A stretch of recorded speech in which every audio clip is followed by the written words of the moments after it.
کنزا بیٹا کیا کر رہی ہو تم؟ کبھی پڑھ بھی لیا کرو۔ کنزا اپنے کمرے میں بیٹھی موبائل استعمال کر رہی تھی کہ اس کی ماں کی آواز آئی تو وہ وہیں سے ہی آواز لگانے لگی، امی آج تو سنڈے ہے، آج تو مجھے ریسٹ کرنے دیں، ویسے بھی ابھی ابھی تو نئی کلاسز شروع ہوئی ہیں اور آپ ابھی سے ہی مجھے سنانا بھی شروع ہو گئی۔ وہ عجیب سے منہ بگاڑتے ہوئے بولی تو شاہدہ بیگم وہیں پر پہنچ گئی۔ وہ بیٹی سے ناراض ہو رہی تھی، وہ چاہتی تھی کہ وہ اپنے پیروں پر کھڑی ہو جائے، لیکن اس وقت اسے پڑھائی کی بالکل بھی قدر نہیں تھی۔ وہ اپنے گھر میں تھی اور عیش کی زندگی گزار رہی تھی، بس زمانے کے دستور کے مطابق ہی تعلیم حاصل کر رہی تھی۔ میٹرک اس نے پاس کر لیا تھا اور اب نئی 11ویں جماعت میں ایڈمیشن لیا تھا۔ بیٹا میری زندگی کا کچھ پتہ نہیں، ویسے بھی میری طبیعت کچھ ٹھیک نہیں رہتی، میں چاہتی ہوں کہ میرے مرنے سے پہلے تم اپنے پیروں پر کھڑی ہو جاؤ، شاہدہ بیگم نے کہا تو وہ عجیب نظروں سے ماں کو دیکھنے لگی۔ امی میں نے آپ سے کتنی مرتبہ کہا ہے آپ ایسی باتیں مت کیا کریں، میرا دل کٹ جاتا ہے، وہ ماں کو گلے لگاتے ہوئے بولی تو وہ اس کی پیٹھ سہلانے لگی۔ میری جان مجھے ایک نہ ایک دن تو جانا ہے، میں چاہتی ہوں کہ بس میری بیٹی خوش رہے، تمہیں اس کے لیے بہت پڑھنا ہوگا، اپنے چچاؤں کے حال تو تم نے دیکھ لیے ہیں۔ شاہدہ بیگم اسے سمجھانے لگی تھی، شوہر کے جانے کے بعد ان کے دونوں دیور اور دیورانی ان کے ساتھ اچھا سلوک نہیں کرتے تھے، یہ تو ان کے شوہر کی پینشن آ رہی تھی اور ان کا گزارا چل رہا تھا، اگر شوہر کی پینشن نہ آتی تو شاید ان کے گھر میں فاقے ہونے لگتے۔ انہوں نے اپنے دیور دیورانیوں سے گھر بھی الگ کر لیا تھا، پہلے سارا گھر ایک ساتھ تھا، لیکن اب صحن میں چھوٹی سی دیوار آ گئی تھی، دیوار اتنی چھوٹی تھی کہ ارد گرد کے لوگ دیکھے جا سکتے تھے اور درمیان میں ایک دروازہ بھی تھا جس سے وہ ایک دوسرے کے گھر بھی آ جا سکتے تھے، لیکن کوئی آتا نہیں تھا، ان کی آپس میں نہیں بنتی تھی، اس لیے وہ ماں بیٹی اکیلی ہی گھر میں رہتی تھی۔ وہ ماں کی باتیں بڑے غور سے سن رہی تھی اور اسے سب کچھ سمجھ بھی آ رہا تھا، لیکن پھر بھی اس کا پڑھائی میں دل نہیں لگتا تھا۔ کچھ دیر ماں سے باتیں کرنے کے بعد وہ ماں کے ساتھ ہی باہر آ گئی اور کچن میں ان کی ہیلپ کروانے لگی۔ تھوڑی دیر بعد جب کھانا بن گیا تو شاہدہ بیگم کمرے میں چلی گئی اور وہ کچن میں ہی کھڑی برتن دھونے لگی۔ اچانک سے اس نے اپنی کمر پر کسی کا ہاتھ محسوس کیا تو ایک چیخ اس کے منہ سے برآمد ہوئی۔ جیسے ہی اس نے پیچھے مڑ کر دیکھا تو شاہد حباست کے ساتھ مسکراتا ہوا اسے دیکھ رہا تھا۔ وہ اس کا چچا زاد بھائی تھا جو اس پر غلط نگاہ رکھتا تھا۔ کیا مسئلہ ہے شاہد بھائی، آپ کو تمیز نہیں ہے کیا؟ وہ غصے سے دھاڑی تو وہ پھر بھی مسکراتا رہا۔ جانے من جب تمہیں دیکھ لوں تو تمیز بھول جاتا ہوں، نہ جانے کب تم میری ہوگی، وہ مسکراتے ہوئے بولا تو وہ غصے بھری نگاہوں سے اسے گھورنے لگی۔ کیا بدتمیزی ہے، جائیں آپ یہاں سے، مجھے آپ سے کوئی بات نہیں کرنی، وہ غصے سے بولی تو وہ پھر بھی مسکراتا رہا۔ وہ غصہ کر رہی تھی اور وہ مسکرائے جا رہا تھا، اسے کوئی ہوش نہیں تھا کہ وہ ان کے گھر میں آیا ہوا ہے۔ ایک وہی تھا جو ہر وقت ہی کسی بہانے ان کے گھر آ جاتا تھا، اور اب بھی اس نے ہاتھ میں ایک شاپر پکڑا ہوا تھا جس میں وہ نام نہاد کزن کے طور پر اس کے لیے کچھ کھانے کو لایا تھا۔ اچھا جانے من تم ساری باتیں چھوڑو اور یہ لو، میں تمہارے لیے برگر لایا تھا، یہ وہی برگر ہے جو تمہیں بہت زیادہ پسند ہے، وہ شاپر سلیب پر رکھتا ہوا بولا تو وہ غصے سے مٹھیاں بھیج گئی۔ آپ یہاں سے جاتے ہیں یا میں امی کو بلاؤں؟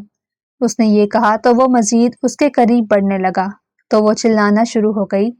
جیسے ہی وہ چلانے لگی تو وہ فوراً وہاں سے بھاگ گیا۔ شاہدہ بیگم بھی اٹھ کر کچن میں آ گئی تھی اور اب اس سے پوچھ رہی تھی کہ کیا ہوا، مگر اس نے یہی کہہ دیا کہ چپکلی تھی۔ وہ بھی خاموش ہو گئی، وہ جانتی تھی کہ ان کی بیٹی چپکلی سے بہت ڈرتی ہے۔ وہ برگر والا شاپر اٹھا کر نہیں گیا تھا اور شاہدہ بیگم نے بھی وہ شاپر نہیں دیکھا تھا۔ ماں کے کچن سے جانے کے بعد ہی اس نے وہ شاپر اٹھایا اور ڈسٹ بن میں ڈال دیا۔ بڑا آیا، خود کو سمجھتا کیا ہے، وہ غصے سے چیختی چلاتی ہوئی کچن سے باہر نکل گئی۔ وہ اسے ایک نظر نہیں بھاتا تھا، لیکن وہ ہر وقت یہی کہتا رہتا کہ وہ اسے شادی کرے گا اور اسے اپنے گھر لے جائے گا۔ وہ اسے پورے 7-8 سال بڑا تھا اور غلط صحبت کا مالک تھا۔ دولت نے اسے کیا سے کیا بنا دیا تھا، اس کے باپ نے ہی بھائی کی دولت پر قبضہ کر رکھا تھا، اس لیے بیوہ بھابھی اور یتیم بھتیجی اپنے گھر میں بڑی مشکل سے گزارا چلا رہی تھی۔ ندیم اکبر یعنی کہ کنزا کے والد بینک میں جاب کرتے تھے۔ انہیں جاب کرنا پسند تھا۔ ان کی بہت زمینیں جائیداد تھی، لیکن پھر بھی وہ اپنے بل بوتے پر کچھ کرنا چاہتے تھے، اس لیے بینک میں جاب کرتے تھے۔ اور اب وہی جاب ہی ان کی بیٹی اور بیوی کے کام آ رہی تھی۔ ان کے بھائیوں نے ان سے ساری زمینیں چھین لی، بس ایک گھر کا ٹکڑا ہی دے دیا۔ کنزا کی آنکھوں سے آنسو نکل کر اس کے گال پر پھسلے اور وہ ہوش کی دنیا میں واپس آ گئی۔ وہ نہ جانے کتنے سال پیچھے چلی گئی تھی۔ اس کی آنکھوں سے آنسو نکلنے لگے۔ اسے ایسا لگ رہا تھا کہ وہ اپنی ماں سے مل کر آئی ہے۔ یہاں پر تو وہ غلام بن کے رہ گئی تھی۔ وہ اس پر بہت روک ٹوک لگاتا تھا، جو اسے بالکل بھی پسند نہیں تھا۔ اپنے گھر میں تو اس پر کوئی بھی روک ٹوک نہیں تھی۔ وہ اپنی ماں کے ساتھ رہتی تھی اور اس کی ماں اس کی ہر بات مانتی تھی اور اس کی ہر خواہش پوری کرتی۔ لیکن مرنے سے پہلے وہ اسے بھائی کو سونپ گئی۔ وہ جانتی تھی کہ دیور کے بیٹے کی نیت ان کی بیٹی پر خراب ہے، اسی لیے مرنے سے پہلے اسے مضبوط ہاتھوں میں سونپ گئی۔ اور اب وہ 1.5 سال سے ننیال میں ہی رہ رہی تھی، لیکن یہاں پر رہنا اسے بالکل بھی پسند نہیں تھا۔ صرف اور صرف مجبوری میں ہی رہ رہی تھی۔ ملازمہ جب دوسری مرتبہ اسے کھانے کے لیے بلانے کے لیے آئی تو وہ نہ چاہتے ہوئے بھی نیچے پہنچ گئی۔ سب لوگ کھانا کھا رہے تھے، وہ بھی نانی کے ساتھ جا کر کرسی سنبھال گئی۔ اس کی ممانی بھی اس سے پیار کرتی تھی اور ماموں بھی اچھے تھے۔ ایک فراز ہی تھا جس نے اس کا جینا حرام کر رکھا تھا۔ وہ چپ چاپ ہی کھانا کھا رہی تھی، ایک خاموشی طاری تھی۔